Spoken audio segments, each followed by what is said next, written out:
Dilni poklaygan Allah özü saklagan, müşriklarga yoqmaygan büyük kitabım Kur'an.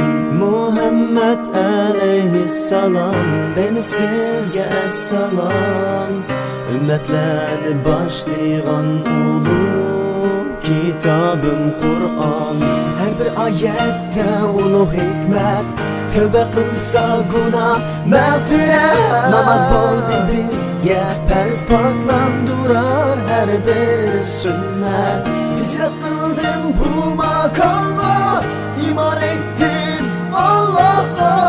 Muhammed Allah elçisi, tekbir, Allahu Ekber. Adim İslam kalbimde, iman kitabım Kur'an. Ben Uygur Müslüman itikadim, İslam kalbimde, iman kitabım Kur'an. Ben Uygur Müslüman itikadim, İslam kalbimde, iman kitabım Kur'an. Ben Uygur Müslüman itikadim, İslam kalbimde, iman kitabım